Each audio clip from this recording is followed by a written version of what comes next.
Welcome to Chapter 7, which is covering the lymphatic system, which is largely going to be our immune response.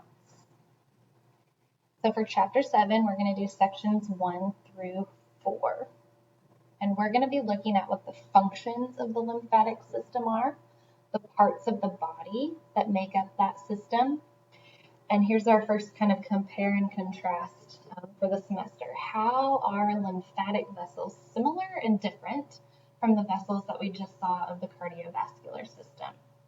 Because the lymphatic system, if you are not familiar with it yet, is our body's second series of transportation vessels. So how are they the same and how are they different from the cardiovascular system? And we want to know what roles the lymphatic system play in our inflammatory response. And then could we describe the process of our immune responses? A couple different types there that we're going to look at. So as with all of our body systems, let's start with the functions of the lymphatic system. And it's similar to the cardiovascular system in that it moves fluid around the body in vessels. But instead of blood, the fluid that the lymphatic vessels move is called lymph. And the lymphatic system also has similar functions to the cardiovascular system, but their specific contributions are a bit different. So instead of transporting oxygen and nutrients like we saw blood do, the lymphatic system transports the products of our fat digestion. After being digested, most nutrients are small enough to be taken up directly by the bloodstream, but fat molecules are too large to fit into blood vessels. They can't be absorbed into those teeny tiny capillaries. And so the vessels of the lymphatic system are larger to accommodate these larger fat molecules. But just like blood, the protective function is to defend the body against pathogens. So we saw before that our white blood cells can leave the bloodstream. And one of the places that they can go is the lymphatic system. So we're going to see a large quantity of white blood cells being transported through the lymphatic system, which is a big part of our immune response. Then it also plays a role in regulation. So absorbing excess interstitial fluid. Interstitial fluid is the fluid that's surrounding all of our cells. And as you can imagine, if our cells were floating in too much fluid, they would get farther and farther apart, and they wouldn't be able to communicate with one another, and then they would no longer be connected as tissue. They would be functioning as individual cells, which we are not able to those are not going to be helpful to us in performing our large body functions. So it's important that fluid doesn't pool in some areas of the body. And we avoid that by being able to absorb it into our lymphatic vessels and then return that fluid to the bloodstream, which helps to regulate our blood pressure because it's going to keep our blood that perfect consistency of not too thick, but not too thin, not too viscous. So we're going to find lymphatic vessels in most of the same places that we're going to find cardiovascular vessels. The big difference there being that one is carrying blood and the other is carrying lymph. And just like the vessels of the circulatory system, lymphatic vessels are highly branched. To be able to reach into all of those teeny tiny places. When we looked at the capillary beds of the circulatory system, though, we saw that the vessels were continuous. So the arteries flowed into the capillaries, which flowed into the veins and back to the heart. And then the blood flows through the body in that continual circuit, predictable pattern. Lymphatic capillaries, on the other hand, end when they meet a capillary bed. So they have these terminal ends, and they function a little bit more like plant roots, where the lymph, or the things being absorbed into the capillary or into the lymphatic vessels, are only going to be moving in one direction. And they move, so when we were looking at the cardiovascular system, that blood is moved through our our veins and our arteries through the pumping of the heart. Well, we don't have another pump to move fluid and move objects through the lymphatic system, so instead it's moved along by the contractions of skeletal muscles. So every time we move, we're moving our lymph through our lymphatic systems. And that's obviously a lot slower and less predictable than the constant pumping of our heart. Lymphatic vessels are also a lot more porous than blood vessels. They're made of overlapping epithelial cells. So kind of similar to what we saw in a capillary, where it's a single layer of epithelial cells, but these guys are overlapped and there's kind of a gap between each of the cells.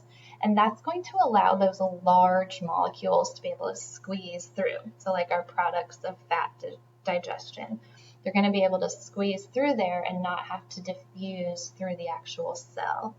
So a lot more porous than our blood vessels that have those three thicker layers. We can divide our parts of the lymphatic system kind of into two groups, the primary and the secondary organs of the lymphatic system. So the primary organs are the red bone marrow and the thymus gland. These are the locations where all of the cells of the immune system are generated. And we already saw that red blood cells are formed by bone marrow. Bone marrow also produces all of the other different types of white blood cells. And all of these cells are produced from stem cells found in our bone marrow. In infants and children, almost all of our bones contain bone marrow, but as we age, some of our smaller bones lose marrow. And as adults, bone marrow is really only found in our long bones to make up our appendages, like our arms and our legs. But that's where all of these different cells are generating from. In your book, it talks a lot about all of the individual different types of white blood cells. I don't expect you guys to be memorizing all of those. When we're talking about the immune system and the functions of white blood cells, we can kind of refer to them more as a group. But if you are at all interested about the varied functions and which specific type of white blood cell performs which function, then your book would be a good place to look for that information.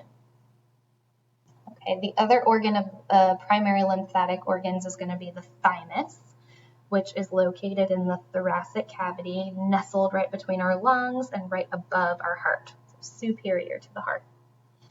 In early childhood, the thymus is working really hard to produce specialized cells called lymphocytes. Lymphocytes, cells of the lymph.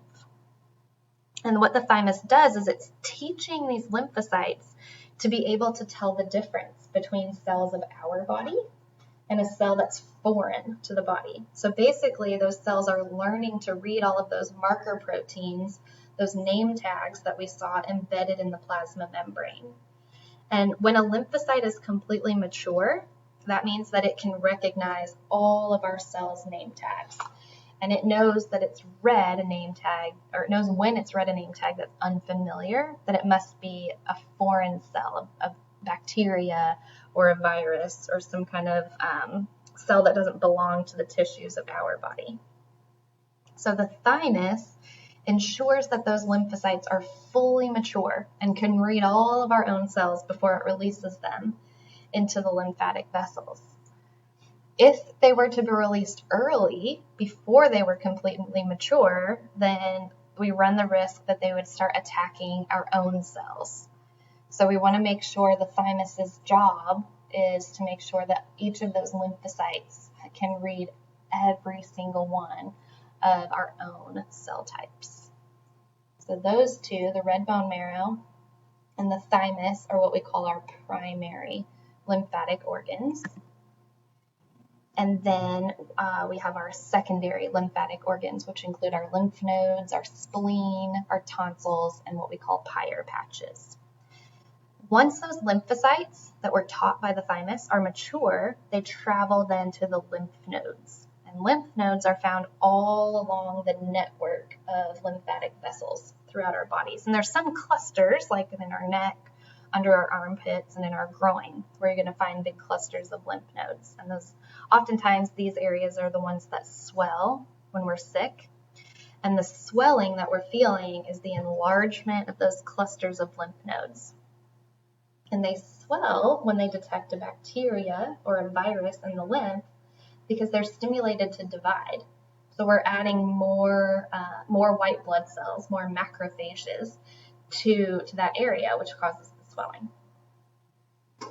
So another type of cell found in the lymph node is a macrophage. Those are one of those examples of specialized white blood cells that can eat bacteria and viruses. So the lymph nodes are kind of like the watchdogs of the immune system. If something does get in, then they are specialized to seek and destroy. So the lymphocytes are going to be identifying the foreign cell, and the macrophages, the white blood cells, are going to be the ones getting rid of it through that process of endocytosis and the use of the lysosomes. The largest organ of the lymphatic system is the spleen. And inside the spleen, there's a series of blood-filled sinuses or cavities, and these also are going to contain macrophages. So as the blood filters through the spleen, microorganisms are removed, and then it also has the function of removing damaged red blood cells and platelets, so kind of cleaning up the blood a little bit. And these blood-filled cavities of the spleen are the red pulp. So as the blood is filtered through the red pulp, we're going to be removing anything that is no longer useful. Worn out red blood cells, platelets, things that are foreign to the body. And then the meaty part of the spleen is called the white pulp, and the white pulp contains lymphocytes. So as those microorganisms are filtered from the blood in the red pulp, they're sent to the white pulp to be destroyed by the lymphocytes and the macrophages. So the spleen kind of acts as a filter, getting rid of anything that we don't want traveling around in our bloodstream. The tonsils are a ring of lymphatic tissue that form a ring around the entrance of the throat. And this is in an effort to catch invaders as they enter the body. So the location of that lymphatic tissue is important because that's one of the major points where things could be entering the body and coming in. And the location of the tonsils is going to hopefully catch anything before it enters through our respiratory system or our digestive system. And then if anything does get into our digestive system, we have Peyer's patches, more patches of lymphatic tissue found within the organs of other body systems. So there's a lot of them lining the lining of our stomach and our small intestine. So if any pathogens are kind of hitching a ride on our food, these Peyer's patches, these patches of lymphatic tissue in the digestive tract, try to identify and destroy them before they can get any farther and be absorbed into our bloodstream through the digestive process.